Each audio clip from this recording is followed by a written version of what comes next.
ദൈവത്തിരുനാമത്തിന് മഹത്വമുണ്ടാകട്ടെ. ഒരു പ്രഭാതം കൂടെ കർത്താവ് നൽകിയതോർത്ത് നമുക്ക് ദൈവത്തിന് സ്തോത്രം ചെയ്യാം. ഇന്നത്തെ പ്രഭാതത്തിലെ ചിന്തയ്ക്കായി നമുക്ക് ഉൽപ്പത്തി പുസ്തകം 35 അധ്യായത്തിൽ നിന്ന് ചിന്തിക്കുവാൻ കർത്താവ് നമ്മളെ ശക്തീകരിക്കട്ടെ. കഴിഞ്ഞ ദിവസം 34 അധ്യായത്തിൻ്റെ അകത്ത് നാം പഠിച്ചതായിരിക്കുന്ന വിഷയമെന്ന് പറയുന്നത് യാക്കോബ് അവിടെ ശേഖേം എന്ന പട്ടണത്തിൽ എത്തിച്ചേരുന്നു. പദനാരാമിൽ നിന്ന് താൻ പുറപ്പെട്ടു പോന്നു. ദൈവം തൻ്റെ ആ ദേശത്തേക്ക്, താൻ പുറപ്പെട്ടു പോകുന്ന ദേശത്തേക്ക് പോകുവാനായിട്ട് കൽപ്പിച്ച് യാക്കോബിനോട് പറയുന്നു.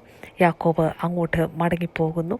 പക്ഷേങ്കിൽ ഇടയ്ക്ക് വെച്ച് യാക്കോബ് തീരുമാനിക്കുകയാണ് ശേഖേമിൽ കുറച്ച് സ്ഥലമെല്ലാം വാങ്ങി അവിടെ ജീവിക്കുവാനായിട്ട് തീരുമാനിക്കുന്നതായിരിക്കുന്ന ഒരു തീരുമാനത്തെക്കുറിച്ചാണ് നമ്മൾ കഴിഞ്ഞ ദിവസം ചിന്തിക്കുവാനായിട്ട് ഇടയായിത്തീർന്നത്. പക്ഷേ യാക്കോബ് എടുത്തിരുന്നതായിരിക്കുന്ന ഒരു നേർച്ച 28 അധ്യായത്തിനകത്ത് നമ്മൾ പഠിച്ചിരുന്നു. ദൈവം തന്നെ തൻ്റെ അപ്പൻ്റെ ദേശത്തേക്ക് സ്വസ്ഥമായിട്ട് മടക്കി വരുത്തി കഴിഞ്ഞാൽ അവിടെ ആ ദൈവം പ്രത്യക്ഷനായിരിക്കുന്ന സ്ഥലത്ത് താൻ ഒരു കല്ല് എടുത്ത് നാട്ടി അത് ദൈവത്തിൻ്റെ ആലയമാകും എന്ന് പറഞ്ഞിരുന്നതായിരിക്കുന്ന ഒരു നേർച്ച, യാക്കോബിൻ്റെ നേർച്ച അവിടെ കിടക്കുന്നുണ്ട്. പക്ഷേ യാക്കോബ് അത് മറന്ന് ശേഖേമിൽ കുറച്ച് നാളവിടെ താമസിക്കുവാനായിട്ട് ഇടയായിത്തീർന്നു. അപ്പോൾ അതിൻ്റെ ഫലമായിട്ട് തനിക്ക് അവിടെ ഒത്തിരിയധികം വേദനകൾ തൻ്റെ ജീവിതത്തിൽ ഉണ്ടാകുവാനായിട്ട് ഇടയായിത്തീർന്നു. അവിടെ മക്കൾ അവിടെ ഉണ്ടായിരുന്നായിരിക്കുന്ന ശേഖേം പട്ടണക്കാരുമായിട്ട് ചില വിഷയങ്ങളുണ്ടായി.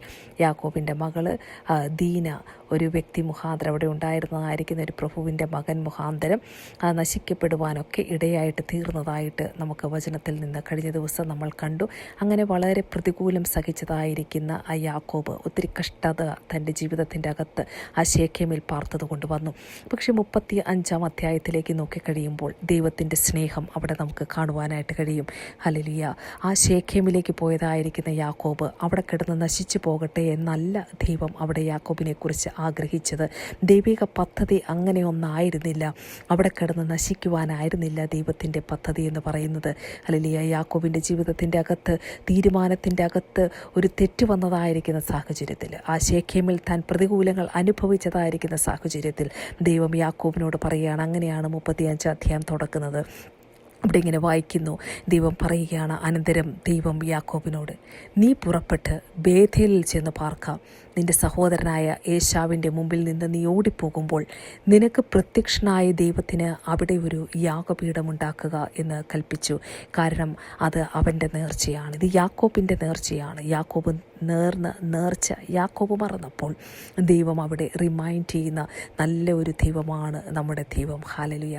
പ്രിയമുള്ളവരെ, ദൈവം പറയുക, നീ ബേഥേലിൽ ചെന്ന് പാർക്കുക, നീ ദൈവത്തിൻ്റെ ഭവനത്തിൽ ചെന്ന് പാർക്കുക. നീ ഈ ശേഖേമിൽ പാർത്താൽ നിനക്ക് പ്രതികൂലമാണ്. നീ ഈ ലോകത്തിൻ്റെ ചുറ്റുപാടിൽ നിന്ന് കഴിഞ്ഞാൽ നിനക്ക് പ്രതികൂലങ്ങൾ ഉണ്ട്. പക്ഷേ നീ ദൈവഭവനത്തിലേക്ക് ചെന്ന് അതിനകത്ത്, ആ സാന്നിധ്യത്തിൻ്റെ അകത്തേക്ക് നീ പോയി പാർക്കുക. ഹല്ലേലൂയ. അങ്ങനെ അവിടെ ഒരു യാഗപീഠമുണ്ടാക്കുക, ദൈവത്തെ ആരാധിക്കുവാനായിട്ടൊരു ഇടമുണ്ടാക്കുവാൻ പറഞ്ഞ് ദൈവം യാക്കോബിനെ വിടുകയാണ്. അപ്പോൾ യാക്കോബ് തൻ്റെ കുടുംബത്തോടു കൂടെയുള്ള എല്ലാവരോടും കൂടെ ഒരു കാര്യം പറയുന്ന ഒരു കാര്യമുണ്ട്. അപ്പോഴാണ് യാക്കോബിൻ്റെ കണ്ണ് തുറക്കുന്നത്. എത്രയോ വർഷമായിട്ട് അല്ലേ, നമുക്കറിയാം, ഈ പദനാരാമിൽ ചെന്ന് കഴിഞ്ഞപ്പോൾ അവിടെയുള്ളതായിരിക്കുന്ന ജാതീയമായിരിക്കുന്ന കൾച്ചറുകൾക്കകത്തൊക്കെ നിന്ന് കടന്നു വന്നതായിരിക്കുന്ന ചില വിഗ്രഹങ്ങളെക്കുറിച്ചൊക്കെ നമ്മൾ കഴിഞ്ഞ ക്ലാസ്സുകളിലൊക്കെ നമ്മൾ പഠിച്ചിട്ടുണ്ട്. ഇവിടെ പറയുന്നുണ്ടായിരുന്നു, ലാബാൻ ഒരു വിഗ്രഹം, തൻ്റെ വിഗ്രഹം ഒന്നുണ്ടായിരുന്നു. അത് തൻ്റെ മകൾ റാഹേൽ മോഷ്ടിച്ചു കൊണ്ടുപോകുന്നു. അത് ലാബാൻ വന്ന് ചോദിക്കുന്നതായിരിക്കുന്ന സമയത്ത് റാഹേൽ അതിൻ്റെ മേലെ കയറിയിരുന്ന് നുണ പറഞ്ഞതൊക്കെ നമ്മൾ പഠിച്ചു. അപ്പോൾ ആ ഒരു വിഗ്രഹമൊക്കെ അവരുടെ കയ്യിലുണ്ടായിരുന്നു എന്ന് നമുക്ക് കാണുവാനായിട്ട് കഴിയും.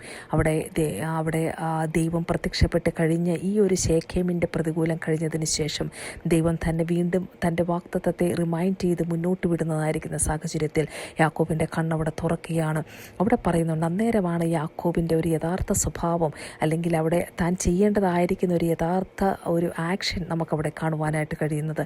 അന്യദേവന്മാരെ നിങ്ങൾ നീക്കിക്കളയുക, എന്നിട്ട് നിങ്ങളെ ശുദ്ധീകരിച്ച് വസ്ത്രം മാറുക.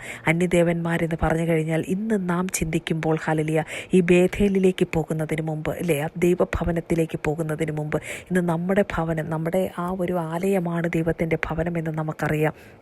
അപ്പോൾ അതിനകത്ത് ഒരു അന്യദേവന്മാരിക്കരുത് എന്ന് വെച്ച് കഴിഞ്ഞാൽ ഒരു പാപ സ്വഭാവങ്ങളും അല്ലെ പാപത്തിൻ്റെതായിരിക്കുന്ന ഒന്നും നമ്മുടെ ജീവിതത്തിൽ പേർ പറയുവാൻ ഇടയായി തീരരുത് എന്ന് ദൈവം നമ്മളെക്കുറിച്ചും ആഗ്രഹിക്കുകയാണ്.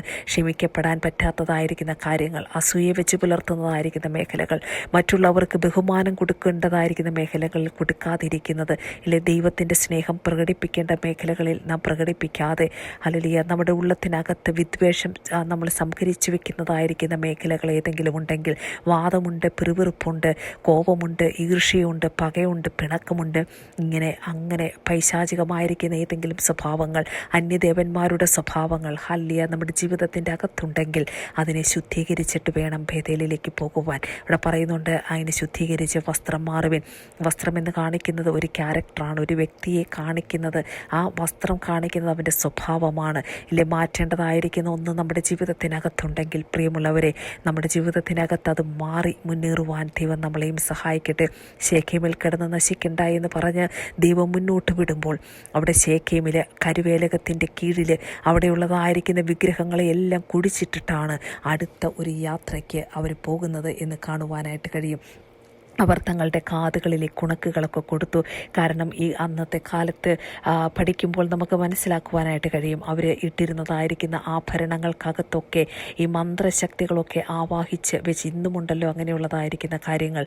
ആ ആഭരണത്തിനകത്ത് മന്ത്രശക്തികളെ ആവാഹിച്ച് അതിനകത്ത് ചില ദേവന്മാരുടേതായിരിക്കുന്ന വിഗ്രഹങ്ങളൊക്കെ ഇട്ടിരുന്നതായിരിക്കുന്ന കുണുക്കുകൾ, പ്രത്യേകിച്ചും കാതിൽ ഇടുന്നതായിരിക്കുന്ന ചില കുണുക്കുകൾ ഒക്കെ അതിനകത്ത് പ്രത്യേകമായിരിക്കുന്ന പൂജകളൊക്കെ ചെയ്ത് ആ മന്ത്രമെല്ലാം ആവാഹിച്ച് ചില പൈശാചിക ശക്തികളെ ആവാഹിച്ച് വെച്ചിരിക്കുന്ന ചില ആഭരണങ്ങളൊക്കെ പഴയ കാലത്തുണ്ടായിരുന്നു. ഇന്നും അതുണ്ട്. ഇന്നും അതിൻ്റെയൊക്കെ ഒരു ഭാഗമായിട്ട് കാതുകുത്തുന്നത് ഒരു പ്രത്യേക ചടങ്ങൊക്കെ ആയിട്ട് ഇരിക്കുന്നതൊക്കെ നമുക്ക് കാണുവാനായിട്ട് കഴിയും. അതിലേക്ക് ഞാൻ പോകുവാനായിട്ട് ആഗ്രഹിക്കുന്നില്ല എന്നിരിക്കലും അവിടെ അവരുടെ ജീവിതത്തിൻ്റെ അകത്ത് ഒരു വലിയ മാറ്റം സംഭവിക്കുക. അങ്ങനെ അന്യദേവന്മാരുടേത് എന്ന് പറയുന്നതായിരിക്കുന്ന ആ വിഗ്രഹങ്ങൾ, അതിൻ്റെ ആ എംബ്ലം കുത്തിയതായിരിക്കുന്ന അത് എല്ലാം അവർ അവിടെ ഉപേക്ഷിച്ച് ഇട്ടിട്ട് കരുവേലകത്തിൻ്റെ കീഴെ കുഴിച്ച് ഇട്ടിട്ട് അവർ അത് ശേഖേമിൽ തന്നെ കുഴിച്ചിടുകയാണ്. അത് വേറെങ്ങുമല്ല, അവർ ശേഖേമിനരികെയുള്ള കരുവേലകത്തിന് കീഴെ അത് കുഴിച്ചിടുക. അത് കുഴിച്ചിട്ടിട്ടാണ് അവരുടെ അടുത്ത യാത്ര എന്ന് പറയുന്നത്. കാരണം ആ യാത്രയ്ക്കകത്ത് ഒരു കാര്യം നമുക്ക് കാണുവാനായിട്ട് കഴിയും, വളരെ നമ്മൾ ചിന്തിപ്പിക്കേണ്ടതായിരിക്കുന്ന ഒരു വിഷയമാണ്. 5-ാം വാക്യത്തിനകത്ത് നമുക്ക് കാണാൻ പറ്റുന്ന ഒരു കാര്യമുണ്ട്. അവിടെ ചുറ്റുമിരുന്ന പട്ടണങ്ങളുടെ മേൽ ദൈവത്തിൻ്റെ ഭീതി വീണിരുന്നത് കൊണ്ട് യാക്കോബിൻ്റെ പുത്രന്മാരെ ആരും പിന്തുടരുന്നില്ല. കാരണം ഇവരുടെ കയ്യിൽ അവകാശം പറയുവാൻ, ഞാൻ ഇങ്ങനെ അതിനെക്കുറിച്ച് പറയുവാനായിട്ട് ആഗ്രഹിക്കുക. പ്രിയമുള്ളവരെ, ആ പിശാചിന് അവകാശം പറയുവാനായിട്ട് ഒന്നുമില്ലാതെ നമ്മുടെ ജീവിതത്തിൻ്റെ അകത്ത് നമ്മുടെ ജീവിതത്തിൻ്റെ അകത്ത് അവൻ അവകാശം പറയേണ്ടതെല്ലാം കുഴിച്ചു മൂടപ്പെട്ടുവെങ്കിൽ ഇന്ന് നമ്മൾക്കും ധൈര്യത്തോടെ നമ്മളെ പിന്തുടരുവാനായിട്ട് ആർക്കും കഴിയത്തില്ല. ഒരു ശക്തിക്കും നമ്മളെ തോൽപ്പിക്കുവാനായിട്ട് കഴിയത്തില്ല. അവിടെ ചുറ്റുമിരുന്ന പട്ടണങ്ങളുടെ മേൽ ദൈവത്തിൻ്റെ ഭീതി അവരുടെ മേൽ വീണു. അതുകൊണ്ട് ആർക്കും യാക്കോബിൻ്റെ പുത്രന്മാരെ പിന്തുടരുവാൻ കഴിയത്തില്ല. നമ്മുടെ ജീവിതത്തിനകത്താണ് എങ്കിലും നമ്മൾ ദൈവസാന്നിധ്യത്തിൻ്റെ കൂടെ ചേർന്ന് നടക്കുന്നവരാണ് എങ്കിൽ, ആ ദൈവത്തിൻ്റെ കൃപയുടെ ആ മറവിൽ മറഞ്ഞിരിക്കുന്നവരാണ് എങ്കിൽ, ആ സർവശക്തനായിരിക്കുന്ന കർത്താവിൻ്റെ നിഴലിൻ കീഴിൽ പാർക്കുന്നവരായിരിക്കുന്ന നമ്മളുടെ അടുത്തേക്ക് ഒരു ശത്രുവിനും അടുത്ത് വരുവാനായിട്ട് കഴിയത്തില്ല. കാരണം പിശാചിന് അവകാശം പറയുവാനൊന്നും നമ്മുടെ ജീവിതത്തിൽ ഇല്ലാത്തതുപോലെ കർത്താവിൻ്റെ പ്രകാശത്തിൻ്റെ കീഴിലിരിക്കുമ്പോൾ ഇരുളുകൾക്ക് നമ്മുടെ അടുത്തേക്ക് കടന്നു വരുവാൻ കഴിയത്തില്ല. കാരണം കർത്താവ് പ്രകാശമാകുന്നു. ആ പ്രകാശത്തിൻ്റെ കീഴിലാണ് നമ്മുടെ ഇരിപ്പ് എങ്കിൽ ഇരുള് അടുത്ത് വന്നാലും ഈ പ്രകാശം ഇരുളിനെ കീഴടക്കും. അതുകൊണ്ട് ഒരു ശത്രുവിനും നമ്മുടെ അടുത്തേക്ക് കടന്നു വന്ന് നമ്മളെ പിന്തുടർന്ന് തോൽപ്പിക്കുവാൻ കഴിയത്തില്ല എന്നുള്ളതായിരിക്കുന്ന ഒരു വലിയ യാഥാർത്ഥ്യം നമ്മൾ ഈ ഭാഗത്ത് നിന്ന് ചിന്തിച്ച് നമ്മുടെ ഉള്ളത്തിൽ നമ്മൾ ഏറ്റെടുക്കേണ്ടതാണ് ഒരു കാര്യമാണ്. താഴേക്ക് വന്നു കഴിയുമ്പോൾ അവർ ലൂസ് എന്ന ബേഥേലിൽ എത്തി. കാരണം ഈ സ്ഥലത്തിന് ബേഥേലിൻ്റെ ആദ്യത്തെ പേര് ലൂസ് എന്നായിരുന്നു. അവിടെ യാക്കോബാണ് അതിന് ബേഥേൽ എന്ന് പേർ വിളിക്കുന്നത്, ദൈവത്തിൻ്റെ ഭവനമെന്ന് പേർ വിളിക്കുന്നത്. അങ്ങനെ അവരവിടെ എത്തി ഒരു യാഗപീഠം പണിതു. അവിടെ സഹോദരൻ്റെ മുമ്പിൽ നിന്ന് ഓടിപ്പോകുമ്പോൾ അവൻ അവന് അവിടെ വെച്ച് ദൈവം പ്രത്യക്ഷനായതുകൊണ്ട് ആ സ്ഥലത്തിന് എൽ ബേഥേൽ എന്ന് പേർ വിളിച്ചു എന്ന് നമുക്ക് കാണാം. ആദ്യം ബേഥേൽ എന്നാണ് പേരിട്ടത്, പിന്നീട് അവിടെ എൽ ബേഥേൽ എന്ന് പേർ വിളിക്കുന്നു. ബേഥേൽ എന്ന് പറഞ്ഞു കഴിഞ്ഞാൽ ദൈവത്തിൻ്റെ ഭവനം, എൽ ബേഥേൽ എന്ന് വെച്ച് കഴിഞ്ഞാൽ ദൈവത്തിൻ്റെ ഭവനത്തിൻ്റെ ദൈവം എന്നൊരു അർത്ഥത്തിലാണ് ആ ഭാഗത്ത് കാണുവാനായിട്ട് കഴിയുന്നത്. എന്തായാലും അവിടെ ആ ഒരു പുതിയ ഒരു തലത്തിലേക്ക്, പുതിയൊരു ലെവലിലേക്ക് ആ യാക്കോബ് മുന്നോട്ട് വരുന്നത് നമുക്ക് കാണുവാനായിട്ട് കഴിയും. തൻ്റെ തീരുമാനമൊക്കെ ആ പഴയതുപോലെയല്ല, കുറച്ചും കൂടെ ബോൾഡായിട്ട്. അത്രയും നാളും വിഗ്രഹമൊക്കെ ഉണ്ടായിരുന്നു, പക്ഷേ ഇപ്പോഴാണ് അതെല്ലാം കുഴിച്ചു മൂടിയൊക്കെ ഇട്ട് മുന്നോട്ടുള്ളതായിരിക്കുന്ന ഒരു യാത്ര മുന്നോട്ട് പോകുന്നത് നമുക്ക് കാണുവാനായിട്ട് കഴിയുന്നത്. താഴേക്ക് വന്നു കഴിയുമ്പോൾ റിബേക്കയുടെ ധാത്രിയായിരിക്കുന്ന ദെബോര മരിച്ചു എന്ന് കാണുവാനായിട്ട് കഴിയും. അവളെ കരുവേലകത്തിന് കീഴെ കുഴിച്ചിട്ടു. ഇവളെക്കുറിച്ച് പറയുമ്പോൾ എന്തുകൊണ്ടാണ് ഈ ഭാഗത്ത് പെട്ടെന്ന് ഒരു വ്യക്തിയുടെ പേര് കയറി വന്നതെന്ന് ചോദിച്ചാൽ, ഒരു പക്ഷേയെങ്കിൽ ആ റിബേക്കയുടെ ധാത്രിയായിരിക്കുന്ന ഈ ദെബോരയായിരിക്കാം യാക്കോബിന് വേണ്ടുന്നതായിരിക്കുന്ന കെയറിങ് അവൾ മരിച്ചതിന് ശേഷമൊക്കെ കൊടുത്തത് എന്ന് പറയുന്നതായിരിക്കുന്ന ആളുകളുണ്ട്. അതിനെക്കുറിച്ച് കൂടുതൽ വിശദീകരിക്കുവാനുള്ള വിശദീകരണങ്ങൾ എൻ്റെ പക്കലില്ലെങ്കിലും ഒരു പക്ഷേ അങ്ങനെ ആയിരിക്കാം എന്നും ഞാനും ചിന്തിക്കുന്നു. എന്തായാലും അവർ മുന്നോട്ട് പോരുന്നതായിരിക്കുന്ന സമയത്ത് അവിടെ ദൈവം പിന്നെയും വന്ന് യാക്കോബിനെ അനുഗ്രഹിക്കുകയാണ്.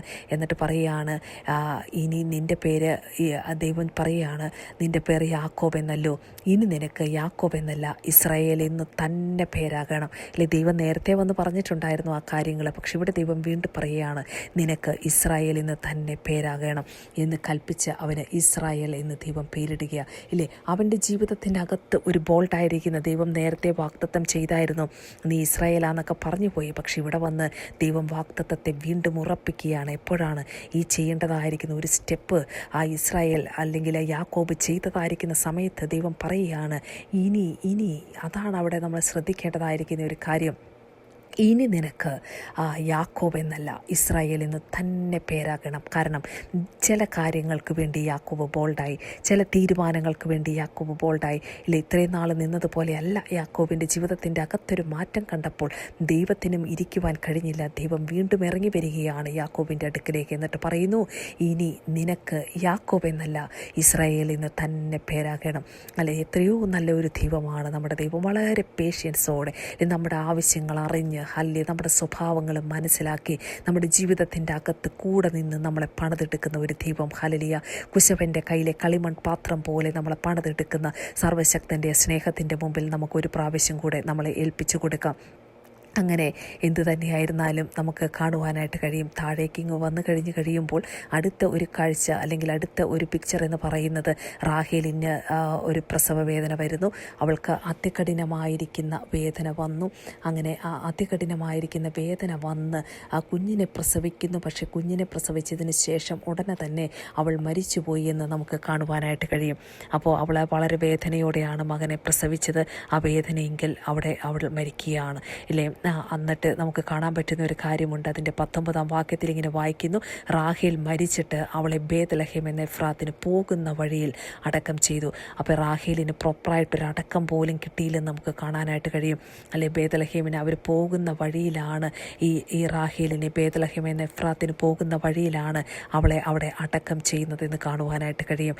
കാരണം അവളുടെ ജീവിതത്തിൻ്റെ അകത്ത് അവൾ എന്തുകൊണ്ടാണ് ഈ ഒരു ചെറുപ്രായത്തിൽ തന്നെ മരിച്ചത്? അവൾക്ക് വയസ്സായില്ല, മരിക്കുവാൻ പ്രായമായില്ല. പക്ഷേ പ്രിയമുള്ളവരെ, കഴിഞ്ഞ മുന്നേ അധ്യായങ്ങൾ നമ്മൾ കണ്ടു, ലാബാൻ ആ വിഗ്രഹം അന്വേഷിച്ച് വരുന്നതായിരിക്കുന്ന സാഹചര്യങ്ങളിൽ ആ വിഗ്രഹത്തിൻ്റെ മേലെ കയറിയിരുന്ന് കള്ളം പറഞ്ഞതായിരിക്കുന്ന റാഹേൽ ആ വിഗ്രഹം മോഷ്ടിച്ചു വെച്ചിരിക്കുമ്പോൾ ഇത് യാക്കോബ് അറിയുന്നില്ല. ഈ വാക്കുകളൊന്നും അറിയാതെ യാക്കോബിൻ്റെ വായിൽ നിന്ന് ഒരു വാക്ക് പുറപ്പെട്ടു വന്നു, ഈ വിഗ്രഹം ആരെങ്കിലും എടുത്തിട്ടുണ്ടെങ്കിൽ അവൻ മരിക്കണം, ആ ലാബാൻ്റെ വിഗ്രഹം എടുത്തവൻ മരിക്കണമെന്ന് അവിടെ ഒരു പ്രസ്താവന അല്ലെങ്കിൽ ഒരു വാക്ക് അത് യാക്കോബ് പറയുന്നത് കാണുവാനായിട്ട് കഴിയും.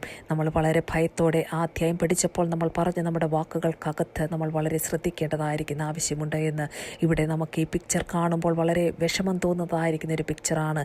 സമയമാകുന്നതിന് മുന്നെയാണ് റാഹേലിൻ്റെ മരണം എന്ന് കാണുവാനായിട്ട് കഴിയും.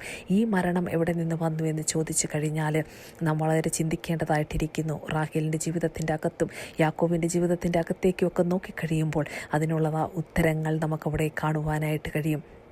അത് കഴിഞ്ഞിട്ട് യാക്കോബ് അവിടെ ഒരു തൂണ് നിർത്തി, അവളുടെ കല്ലറയിന്മേൽ ഒരു തൂൺ നിർത്തി. റാഹേലിൻ്റെ കല്ലറത്തൂൺ എന്ന പേരോടെ അതിന്നും നിലനിൽക്കുന്നുണ്ടെന്ന് പറയുന്നു.